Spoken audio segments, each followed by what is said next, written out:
The day of my funeral, I watched as my husband pulled a letter from his pocket. "My dearest Amelia," he read to my best friend, his voice breaking with emotion. I froze in shock. It was the same letter he'd given me on our wedding day. But as I floated there, a ghost watching this betrayal unfold, I realized something even more devastating. There were hundreds more letters, spanning our entire 15-year marriage. When fate offered me a second chance at life, I knew exactly whose heart I would steal this time around. My heart stopped the moment I died. Literally. 1 second I was reaching for my favorite coffee mug, and the next, I was on the kitchen floor, a searing pain radiating through my chest. The rare congenital heart condition that doctors had warned might eventually take my life had finally made good on its threat. At 35 years old, Elena Matthews, loving wife, dedicated art curator, and amateur photographer, ceased to exist. Or so everyone thought. I didn't cross over. Instead, I lingered, a conscious spectre tethered to a world that could no longer see me. The strangest part wasn't watching paramedics declare me dead or seeing my husband Marcus collapse into my mother's arms when they broke the news. The strangest part was attending my own funeral 3 days later. The cathedral was filled with white lilies, my favorite. Sunlight streamed through stained glass, casting colorful shadows across tear-stained faces. My sister delivered a moving eulogy that had everyone reaching for tissues. And Marcus, my devoted husband of 15 years, sat in the front row, shoulders hunched, face buried in his hands.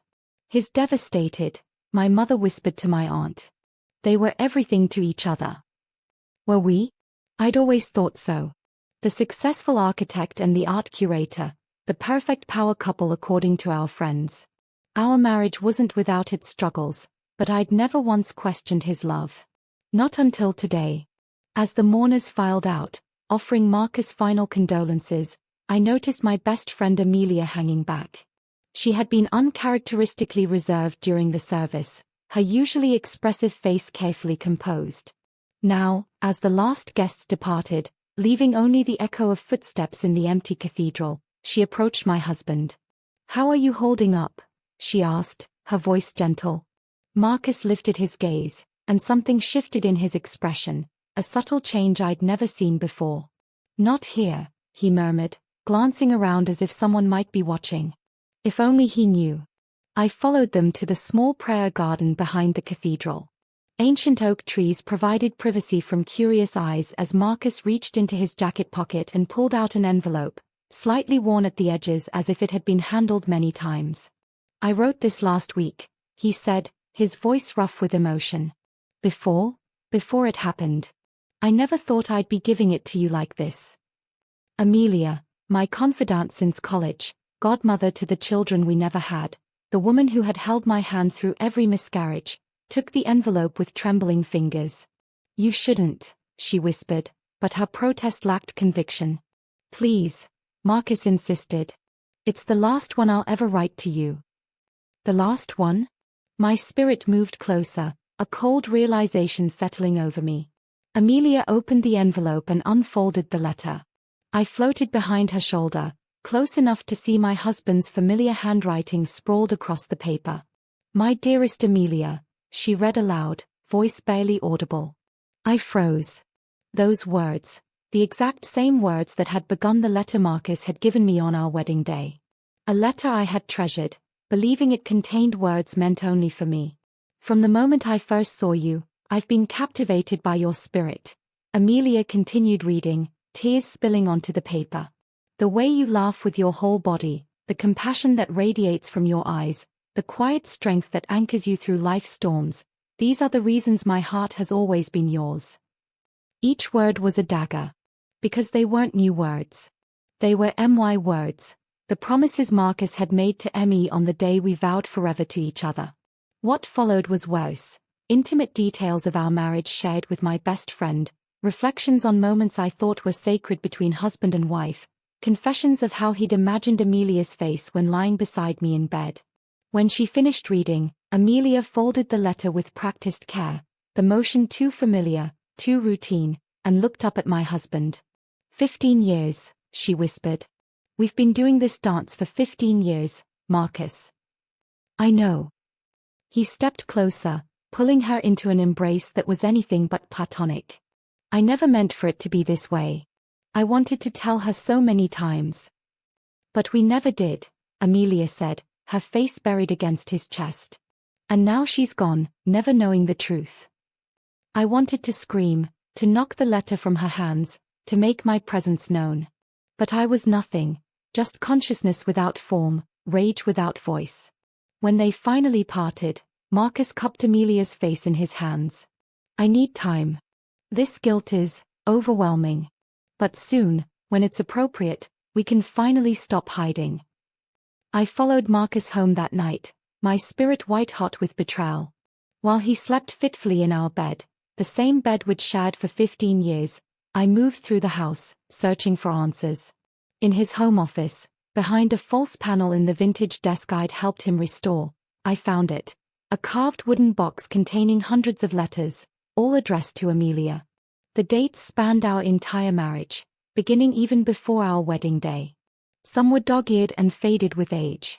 Others were recent, the ink barely dry. I couldn't physically touch them, but somehow my spirit could perceive their contents, each one a testimony to a love affair conducted entirely through written words, passionate declarations that made a mockery of every "I love you" he'd ever said to me. As dawn broke over our bedroom window, illuminating Marcus's sleeping face, the face I had kissed goodbye that last morning, a darkness opened beneath me. My time as a spirit was ending, the natural order asserting itself. But as I felt myself being pulled into the void, a voice, neither male nor female, neither young nor old, whispered through my consciousness. Some souls deserve a second chance. The darkness consumed me, and Elena Matthews truly ceased to exist. Lily Parker bolted upright in her narrow dorm room bed, heart racing, sweat beading on her forehead. The same dream again, a funeral, a cathedral, letters exchanged in secret. She pressed her palms against her eyes, willing the vivid images to fade. Just a dream, she whispered to herself, though the emotions lingering in her chest felt anything but imaginary. Sunlight streamed through half-drawn blinds, illuminating the modest room she'd decorated just 3 weeks ago. Princeton University, her dream school since childhood. Or at least, that's what her parents had always told her. Sometimes Lily wondered if certain memories from her childhood were actually her own or simply stories she'd heard so many times they transformed into false recollections. Like her inexplicable fear of heart failure, despite being in perfect health. Or her aversion to white lilies, which she couldn't explain but felt deep in her bones. The clock read 7:45 a.m. 15 minutes until her contemporary American literature lecture. Cursing under her breath, Lily tumbled out of bed and grabbed the first clean clothes she could find, jeans, a sweater, her comfortable boots. No time for makeup or even proper hairstyling. She ran a brush through her auburn hair, so different from the blonde locks she sometimes saw in her dreams, and dashed out the door. Princeton's campus was magnificent in early autumn. Golden light filtered through trees just beginning to turn, casting dappled shadows across historic buildings. On any other day, Lily would have paused to appreciate the beauty, maybe even snap a photo with the vintage camera she'd inexplicably felt compelled to purchase despite majoring in computer science.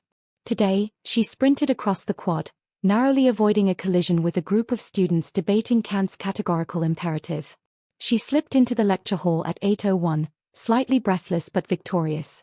The professor hadn't arrived yet, giving her a moment to compose herself as she sank into an empty seat near the back. "Cutting it close, Parker," whispered Jack from the row behind her, a friendly acquaintance from orientation week. "Overslept," she replied with a sheepish smile. The side door opened, and conversation in the hall immediately hushed. Lily turned expectantly, then felt the world tilt beneath her. The man who walked in couldn't have been more than 35. Tall, with dark hair that curled slightly at the temples, wire-rimmed glasses, and a posture that somehow managed to be both authoritative and approachable. He wore a tweed jacket with elbow patches that should have looked pretentious but instead seemed perfectly natural, like an extension of himself. But it wasn't his appearance that caused Lily's breath to catch. It was the overwhelming sense of familiarity, a recognition so profound it made her fingers grip the edge of her desk until her knuckles turned white. "Good morning," he said, his voice resonating through the hall. "I'm Professor James Sullivan, filling in for Dr. Mercer this semester while she's on sabbatical." James. The name echoed in Lily's mind, connecting to nothing and everything simultaneously. I know many of you were expecting Dr. Mercer and her focus on postmodern narrative structures, he continued, but I'm afraid you'll have to settle for my slightly more traditional approach to contemporary American literature. A ripple of laughter moved through the room. Professor Sullivan had a natural charisma, immediately establishing rapport with his students. We'll begin with epistolary elements in modern fiction, he said, writing the word letters in bold strokes across the whiteboard. Lily felt a chill run down her spine. The tradition of letter writing may seem antiquated in our digital age, Sullivan continued, but the intimacy of handwritten correspondence remains a powerful literary device. There's something about committing our deepest thoughts to paper that digital communication can never replicate. As he spoke, Lily felt a strange pressure building behind her eyes.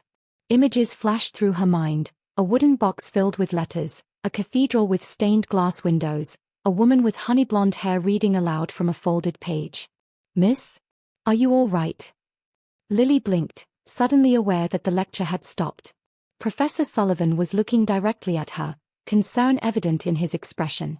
The entire class had turned to stare. She began, then realized with horror that tears were streaming down her face. I'm sorry. I need to. She grabbed her bag and fled the lecture hall, cheeks burning with embarrassment. In the empty corridor, she leaned against the wall, trying to steady her breathing. What was happening to her? These episodes had been increasing since she arrived at Princeton, fragments of another life intruding on her reality. A psychiatrist would probably diagnose her with some stress-induced condition, prescribe medication to dull the visions. But they didn't feel like hallucinations. They felt like memories. The lecture hall door opened, and Lily straightened, expecting another student.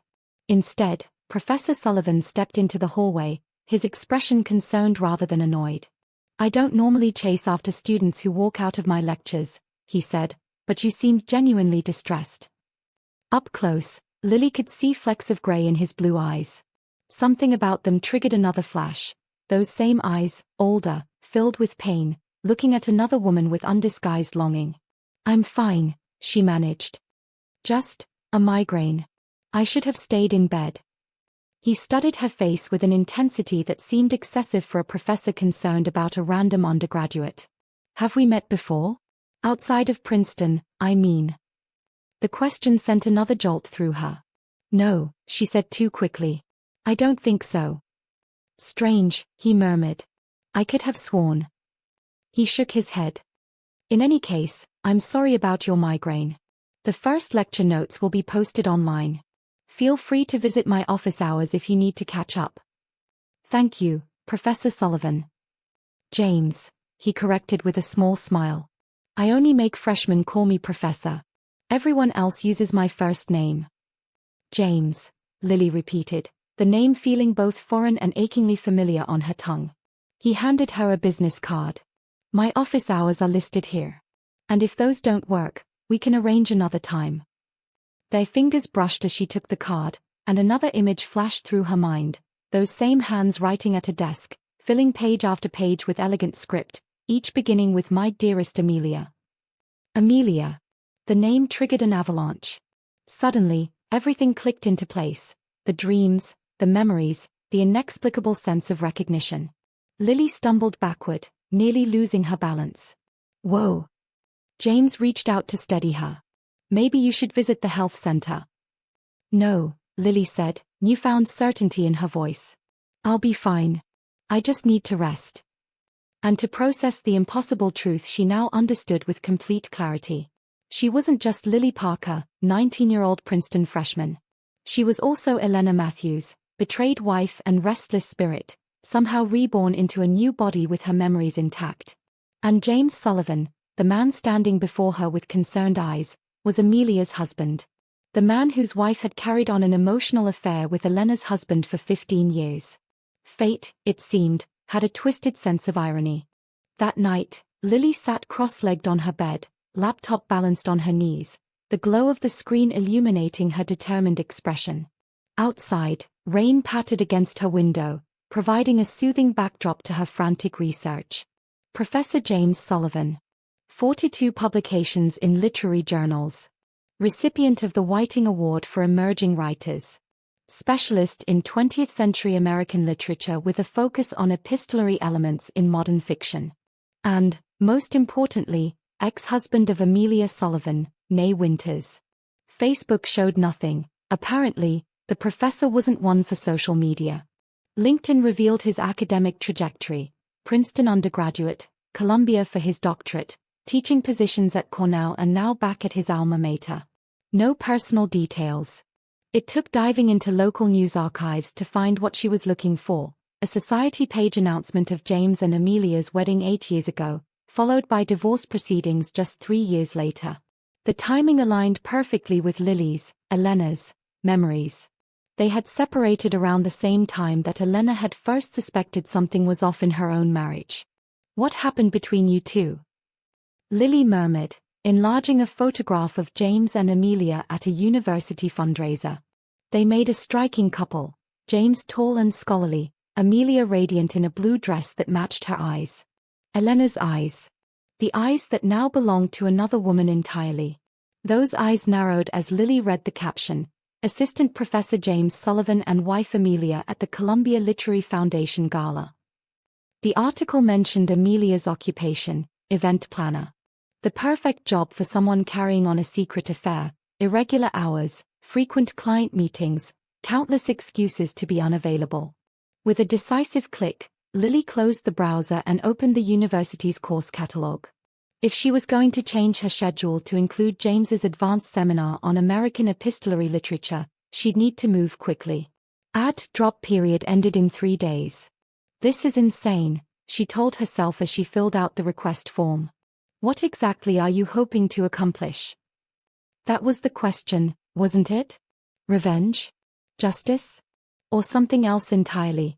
A chance to understand what had really happened in her previous life? Whatever her motivation, Lily couldn't deny the pull she felt toward James. Not just because of his connection to her past, but because of something unexpected: genuine intellectual attraction. His lecture notes, which she'd reviewed thoroughly, revealed a brilliant, insightful mind. Not at all what she would have expected from the husband of a woman who'd betrayed her best friend. The course registration system pinged with approval. Lily was now officially enrolled in Letters in Literature, from Richardson to Robinson. Time to write a new story, she whispered to herself. 3 days later, Lily slipped into the seminar room 5 minutes early, claiming a seat that offered a clear view of the professor's desk without being conspicuously front and center. She arranged her notebook and pen meticulously, then opened Pamela at the page they'd be discussing, highlighting passages she'd carefully selected the night before. Students trickled in, mostly seniors and a few ambitious juniors. At precisely 2 p.m., James entered, carrying a battered leather messenger bag that had seen better days. He glanced around the room, his gaze pausing briefly on Lily before moving on without recognition. "Welcome," he began, setting his notes on the desk. "I'm pleased to see some new faces joining us this semester." Class proceeded exactly as Lily had anticipated from her research. James was a natural teacher, drawing connections between texts with ease, encouraging debate without allowing anyone to dominate the conversation. What she hadn't anticipated was how much she would genuinely enjoy the discussion. Halfway through the class, James posed a question about Richardson's intention in framing Pamela as a series of letters. Does the epistolary form enhance or undermine the emotional authenticity of the narrative? Several hands shot up, but Lily waited, gathering her thoughts. When the initial responses had tapered off, she raised her hand. "Yes, Ms. Parker. Lily Parker. Ms. Parker. I think the letter format creates 2 simultaneous truths," she said carefully. "On one hand, it gives us direct access to Pamela's intimate thoughts, suggesting authenticity.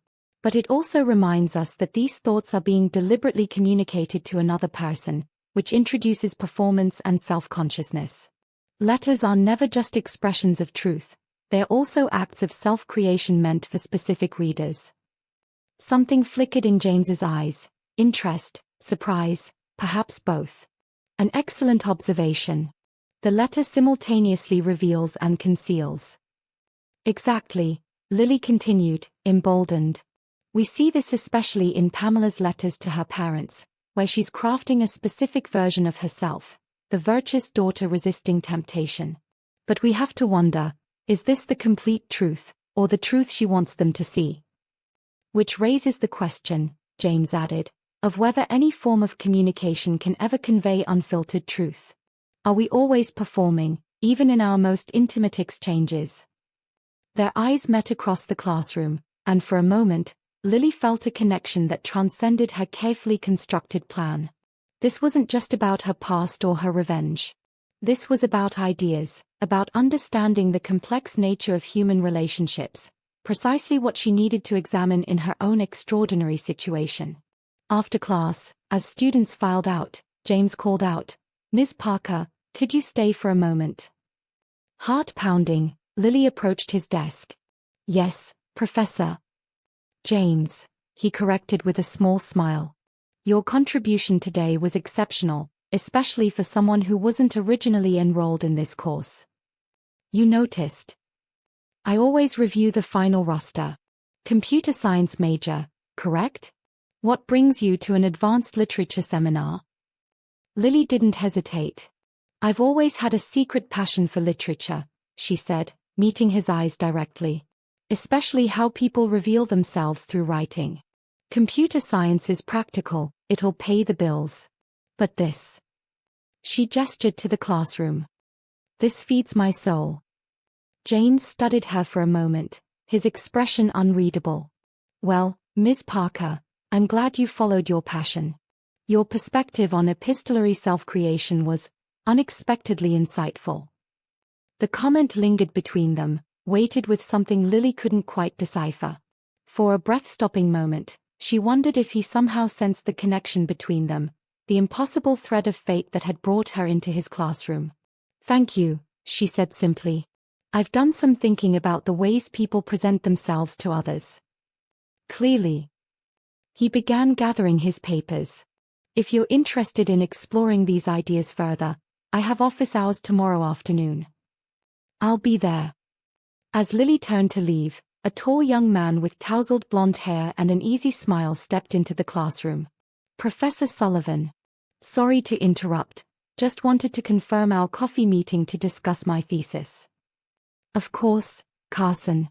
3 o'clock at Grounds for Thought."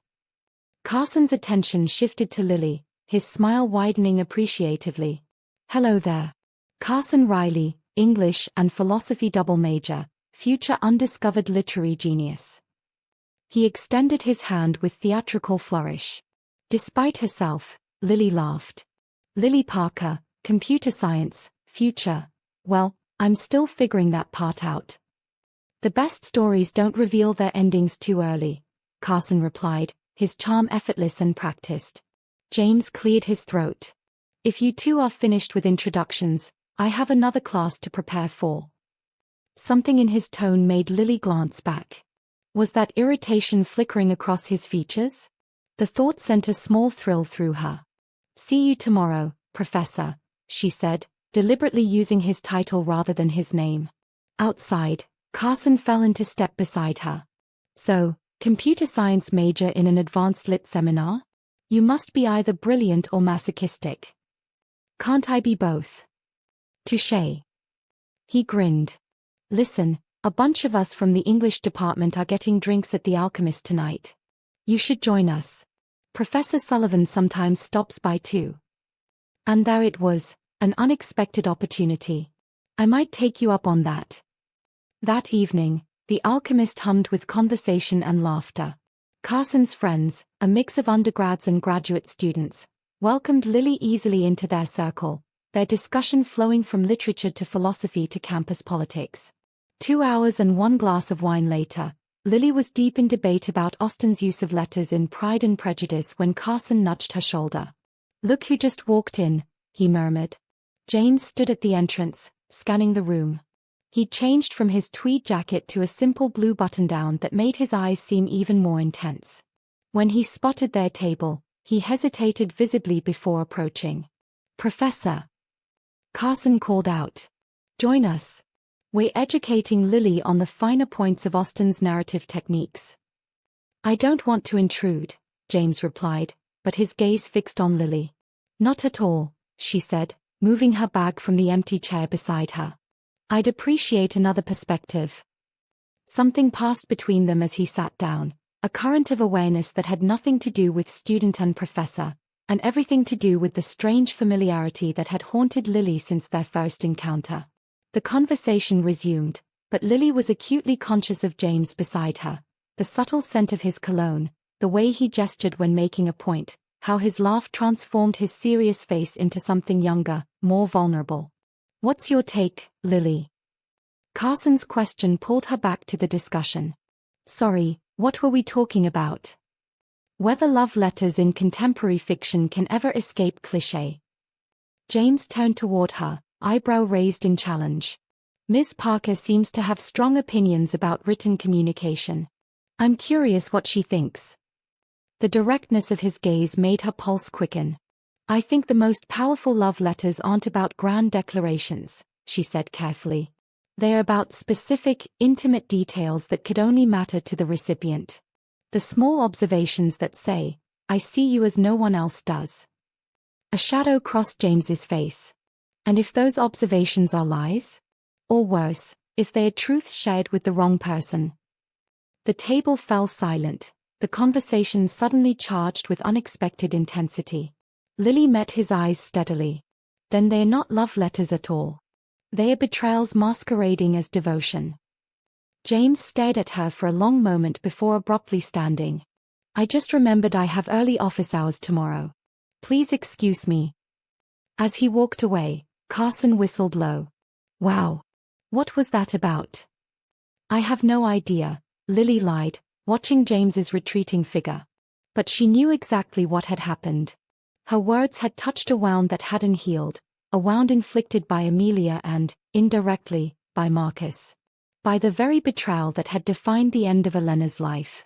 Later that night, alone in her dorm room, Lily stared at the ceiling, replaying the evening's events.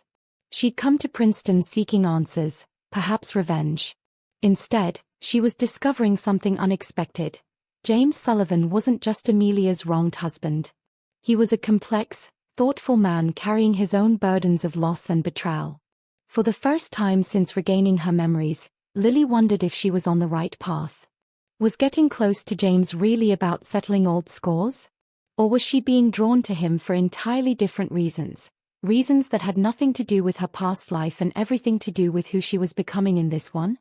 3 months passed with the strange, methodical rhythm that defines university life. Lectures, papers, study groups, occasional outings with Carson and his friends. Lily had become a regular at James's office hours, their conversations evolving from strictly academic to cautiously personal. She learned about his childhood in Vermont, his love of sailing, his collection of first-edition American novels. She shared carefully curated versions of her own past, true stories from Lily's childhood, edited memories from Elena's life. It was a delicate dance, revealing enough to build trust while concealing the impossible truth. And somewhere along the way, Lily's plan for calculated revenge had transformed into something more complex, more genuine. You can't seriously be telling me you've never read Whitman, James said one December afternoon as they sat in his office, snow falling gently outside the leaded glass windows. Does it really surprise you that a computer science major hasn't memoized Leaves of Grass? Lily teased, enjoying the mock outrage on his face. It's literary sacrilege. He stood and pulled a worn volume from his bookshelf, handling it with reverent care. This was the first poetry collection I ever bought with my own money. 15 years old, working summers at my uncle's hardware store. He handed her the book, their fingers brushing in the exchange. The moment stretched, neither pulling away immediately. A knock at the door broke the tension. James cleared his throat and called, "Come in." The department secretary poked her head in.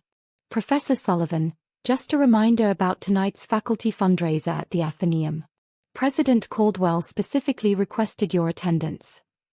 "Thank you, Grace. I hadn't forgotten." When they were alone again, Lily closed the Whitman carefully. "Big fancy event." James grimaced. "University politics. Wealthy donors, tepid champagne, and forced small talk about the declining interest in humanities. Sounds thrilling, Lily said with a laugh. Actually. He paused, a flicker of uncertainty crossing his features. Would you consider coming? As my guest, he added hurriedly. Several professors bring graduate assistants or promising students.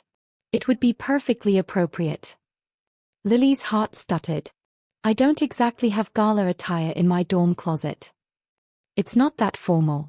Just nicer than jeans. His eyes met hers. Say yes. You'd be saving me from hours of mindless chit-chat with the economics department.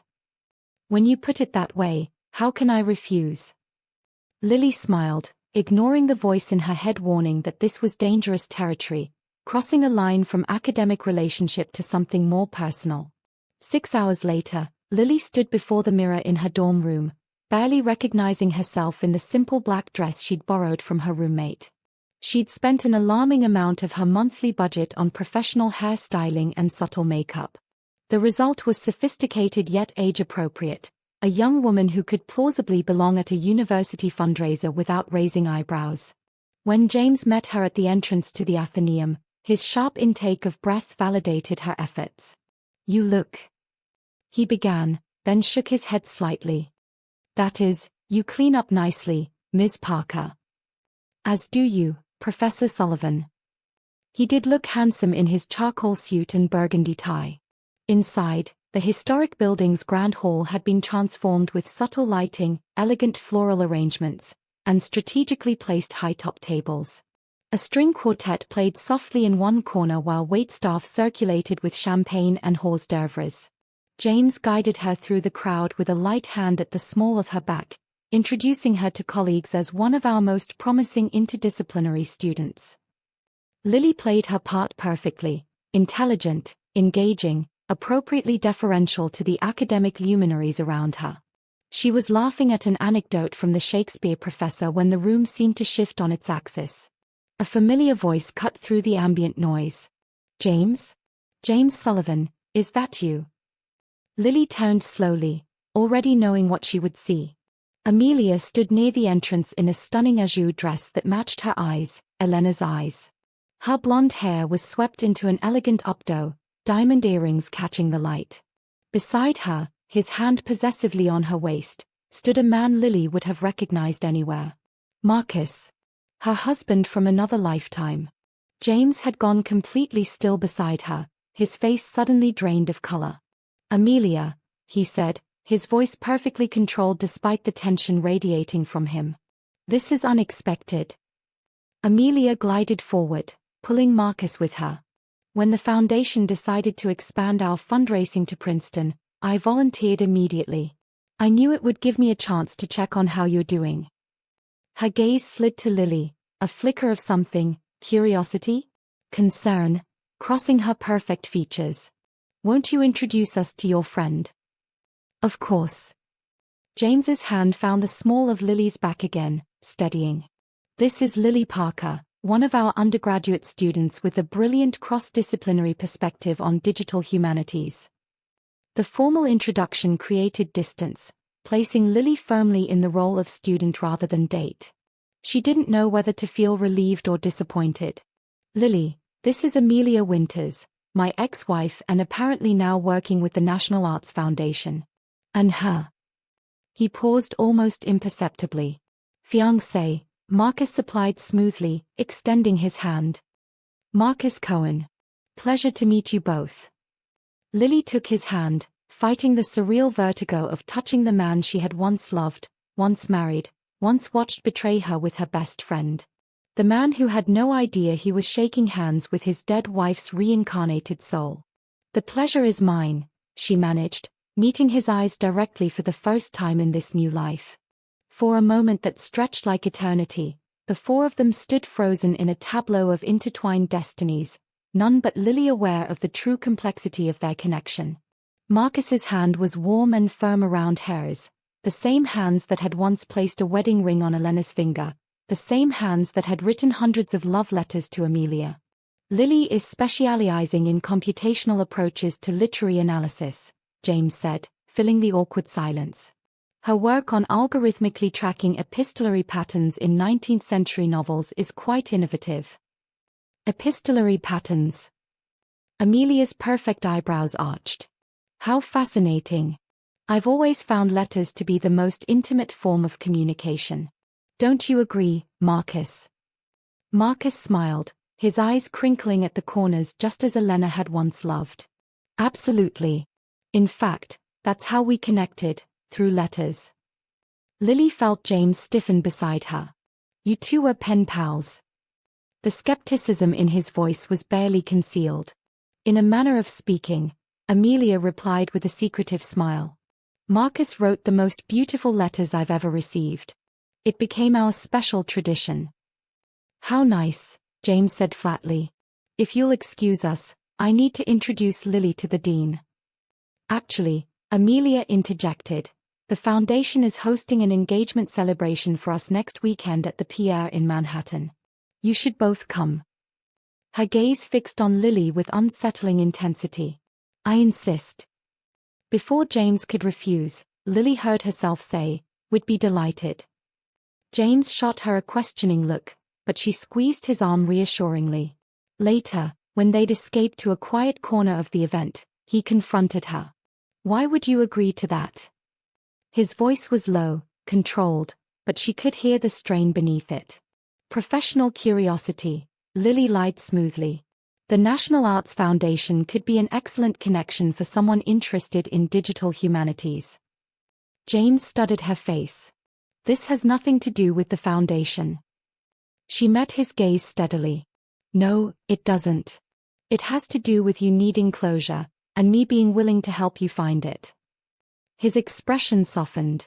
Lily, that's not your responsibility. I'm not doing it out of responsibility, she said quietly. I'm doing it because I care about you. The words hung between them, more honest than she'd intended. For a moment, she thought he might kiss her. His eyes dropped to her lips, his body leaned almost imperceptibly closer. Instead, he stepped back, professional boundaries reasserting themselves. We should rejoin the others, he said, voice rough. The following Saturday found them in a taxi headed to Manhattan, James unconsciously straightening his tie every few minutes, Lily pretending not to notice his nervousness. You really don't need to do this, he said for the third time since picking her up at her dorm. I know, she replied patiently. But I'm curious about these famous letters. James's jaw tightened. That was always their thing. Secret messages, private jokes. Even during our marriage, Amelia was constantly writing notes, hiding them around the house. I thought it was charming at the time. The bitterness in his voice told Lily everything she needed to know. He discovered at least some of the truth about Amelia and Marcus's relationship. The Pierre Hotel gleamed with old-world elegance, its grand ballroom transformed for the engagement celebration. At least 50 guests mingled beneath crystal chandeliers, the women in cocktail dresses, the men in tailored suits. Amelia spotted them immediately, waving with graceful enthusiasm. You came. I'm so pleased. She embraced James with practiced ease, then turned to Lily. And you brought your brilliant student. Come, both of you, let me show you around. As Amelia guided them through the room, introducing them to guests, Lily observed the subtle dynamics between her and Marcus. The way his eyes followed her movement, the proprietary touch of his hand at her waist, the secret smiles they exchanged, all painfully familiar from Elena's memories of the early years with Marcus, before his attention had shifted to Amelia. Champagne flowed freely, and speeches were made celebrating the couple's unique love story. Through it all, James maintained a polite facade, though Lily could feel the tension radiating from him. And now, announced a silver-haired woman who had been introduced as Marcus's mother, I invite you all to view what I consider the most romantic tribute I've ever seen. My son has preserved every letter he wrote to Amelia over the years, and they've created a display showcasing this beautiful correspondence. Near the back of the ballroom, attendants unveiled a stunning installation. Dozens of framed letters arranged chronologically, their handwritten pages protected behind glass. Guests gathered around, murmuring appreciatively at the romantic gesture. Shall we? Lily asked quietly, feeling James hesitate beside her. He nodded stiffly. Let's see this grand romance for ourselves. As they approached the display, Lily felt her heart race. The very first letter, dated 6 years ago, began with the words she remembered all too well, "My dearest Amelia." Her eyes scanned the framed pages, recognizing phrases, sentiments, even entire paragraphs from the letters she'd discovered as Elena after her death. These weren't just similar, they were the exact same letters Marcus had written during his marriage to Elena, now proudly displayed as testament to his love for Amelia. 15 years of letters, Marcus announced proudly, appearing suddenly beside them. Every significant moment of our relationship captured in my own hand. Lily turned to him, struggling to maintain her composure. That's quite a commitment. When you find your soulmate, Marcus said, eyes fixed on Amelia across the room, you do extraordinary things to prove your devotion. Yes, James said quietly. I remember that feeling well. Marcus had the grace to look momentarily uncomfortable. If you'll excuse me, I should check on the catering. As he departed, Lily noticed James studying one of the letters with unusual intensity. Following his gaze, she saw what had captured his attention, a letter dated during the time James and Amelia were still married. He was writing to her while we were together, James said, voice barely audible. I always suspected, but seeing the proof. Lily placed her hand gently on his arm. Let's get some air.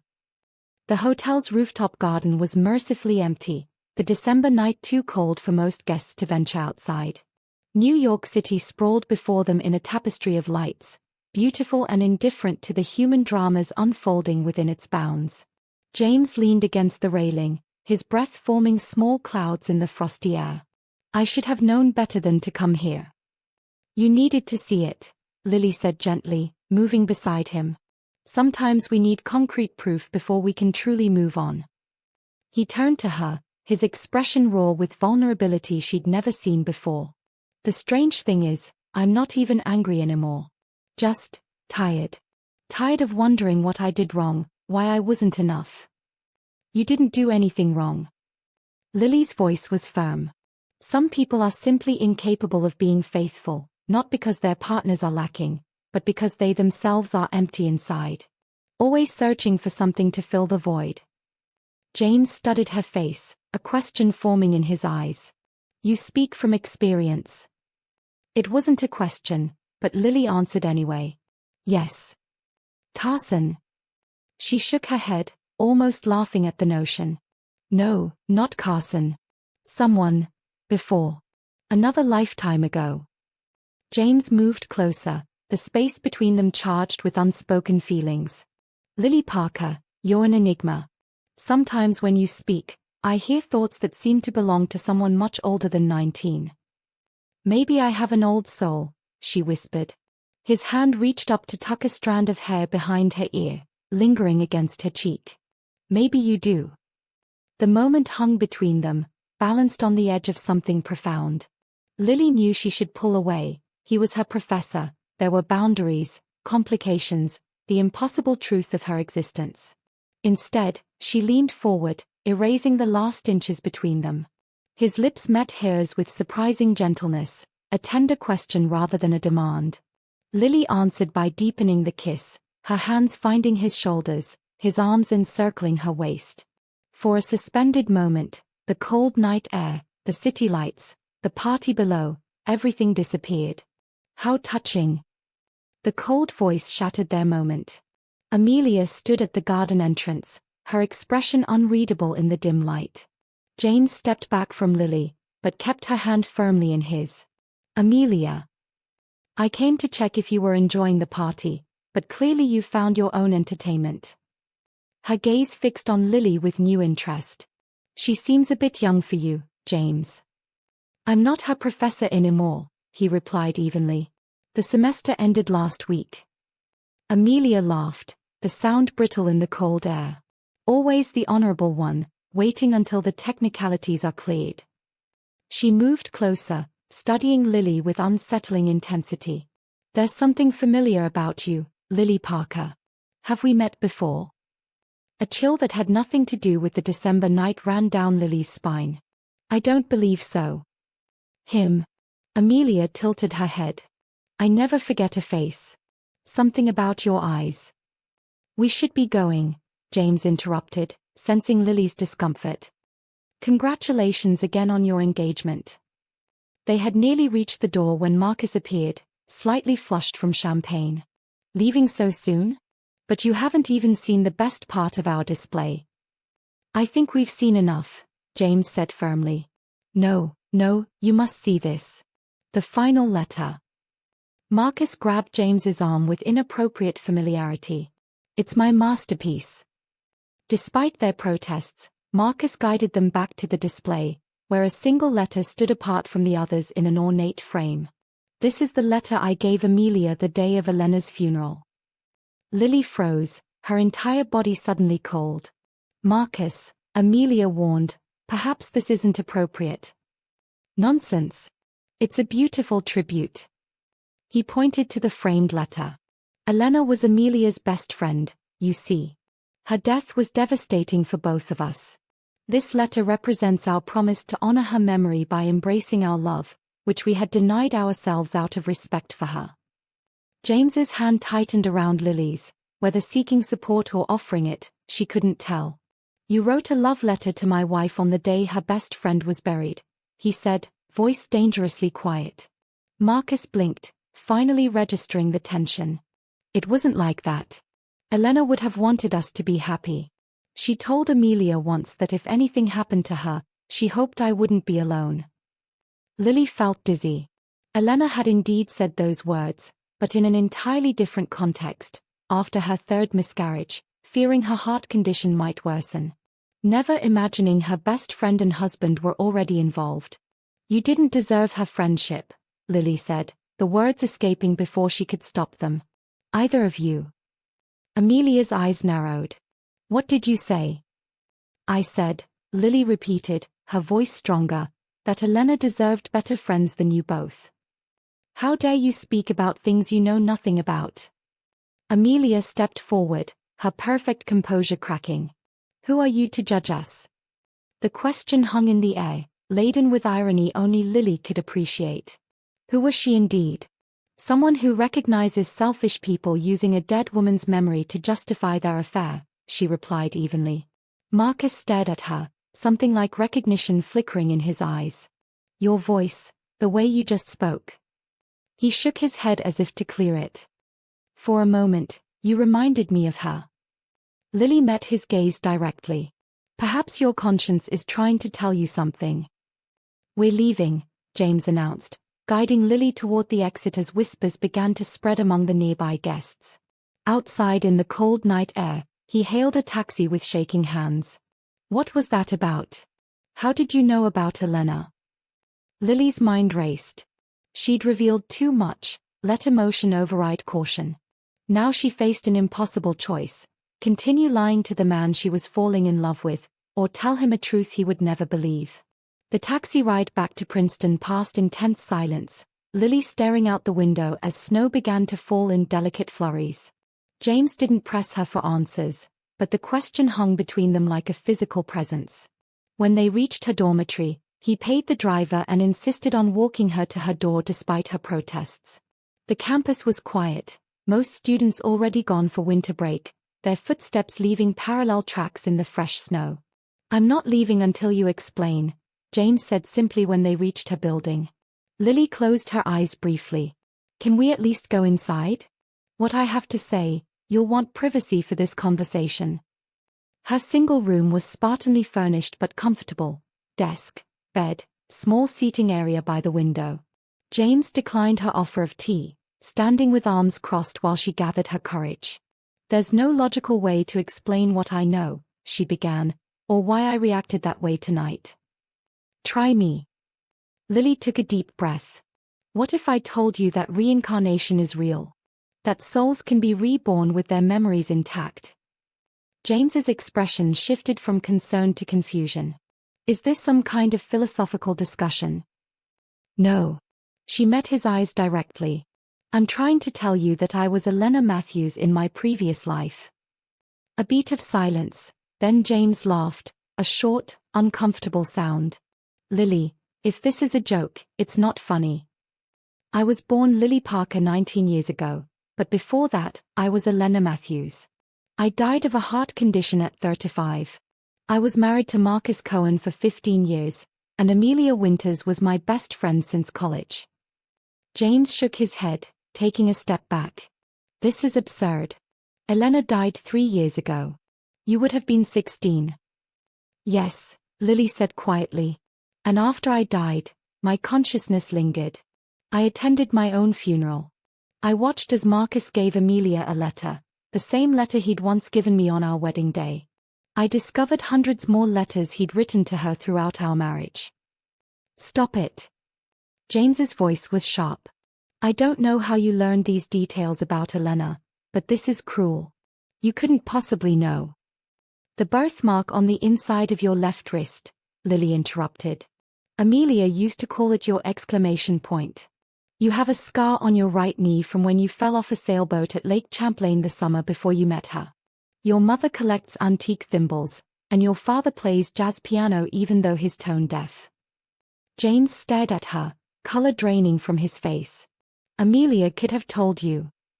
You write in your journal every morning at 5:30, sitting at the eastern window of your apartment because you believe the sunrise brings clarity. You keep your father's dog tags in your desk drawer even though you resented his military strictness. And you never sent the letters you wrote to Amelia during your marriage because you believed some thoughts should remain private. She stepped closer, her voice softening. I know these things because Amelia told Elena everything about you. She shared your most intimate moments, your fears, your habits, all while carrying on an emotional affair with my husband. Just as Marcus shared details of our marriage with her. James sank onto the edge of her bed, his expression stunned. This isn't possible. I know how it sounds. But you felt it too, this connection between us that defies explanation. The sense that we've known each other longer than a few months. Even if I believed in reincarnation, James said slowly, the timing is impossible. Elena died 3 years ago. Time works differently between lives, Lily said. I don't understand it myself. I just know that when I died, there was darkness, then a voice saying some souls deserve a second chance. And then I was Lily Parker, with no memory of Elena until I saw you in that lecture hall. She knelt before him, taking his hands in hers. I came to your class because I recognized your name from Elena's memories. I thought perhaps it was fate offering me a chance for revenge, to hurt Amelia and Marcus by taking you away, just as they took everything from me. And now. His voice was barely audible. Now I realized the universe had a different plan. Not revenge, but healing. Not just for me, but for you too. She reached up to touch his face gently. We were both betrayed by the people we loved most. Both left with questions that needed answers. And now we found those answers together. James was silent for a long moment, processing everything she'd said. I want to believe you're delusional, he finally said. It would be the rational explanation. But. Lily prompted. But it would also mean everything I've felt with you is based on a lie. He looked at her with an intensity that made her breath catch. And I don't believe that. He stood suddenly, pacing the small room. I need time to process this. It's impossible, Lily supplied with a sad smile. I know. I was going to say overwhelming. He paused, looking at her as if seeing her for the first time. I don't know if I believe in reincarnation, Lily. But I believe in what I feel when I'm with you, and I believe you're telling me your truth as you understand it. Outside, the snow fell more heavily, casting the room in a soft, otherworldly glow. James moved to the window, watching the white flakes transform the campus. What happens now? Lily asked quietly. I think, he said slowly, we need to see Marcus and Amelia one more time. Why? James turned to her, resolution in his eyes. Because all 4 of us are trapped in a cycle of deception and pain. Because Elena deserves justice, and so do we. And because the only way any of us can truly move forward is to face the past directly. Lily nodded, a strange calm settling over her. When? Tomorrow, James decided. Before I lose my nerve. As he prepared to leave, hesitating at her door, Lily asked the question that had been weighing on her mind. Do you think it's possible to love someone across lifetimes? Even if you never met in the first one? James smiled, a genuine smile that reached his eyes for the first time that evening. I think we're about to find out.